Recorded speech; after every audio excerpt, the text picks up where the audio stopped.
speak on behalf of the Baha'i community here, especially on a topic that is so complex and so profound and really requires the attention of all of us to put our efforts towards this.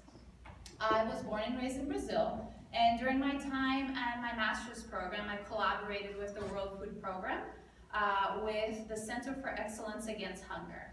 So this is a center where it's a collaboration between African countries in the Southern Hemisphere and also countries in the Americas in the Southern Hemisphere, where they collaborate in particular to learn about the experience of Brazil, in particular with school meals and linkage to a local agriculture.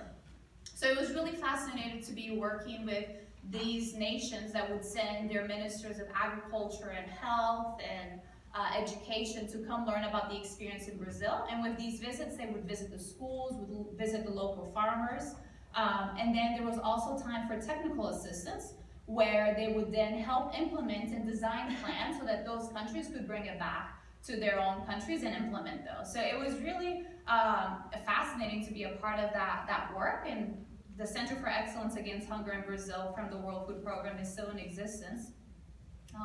And one of the things that I found really remarkable was the collaboration and cooperation that happened between those countries, and that it was exclusive, I guess, of any borderlines. Just the learning and the knowledge flown before the countries, between the countries. So the Baha'i faith is very deeply interested and committed in the struggle against hunger and the provision of adequate food for every member of the human race. So in that same spirit of collaboration and cooperation, I'm just going to share some of the comments of the Baha'i community, highlighting what we perceive as some of the most important factors in achieving a hunger-free state of New Mexico. So there's two major dimensions of the food problem with production and distribution, which many can agree and recognize through political and religious lines, which is production and distribution. But underlying those, there is a principle of the oneness of mankind, which is one of the principles that the teachings of Baha'u'llah from the Baha'i faith center around.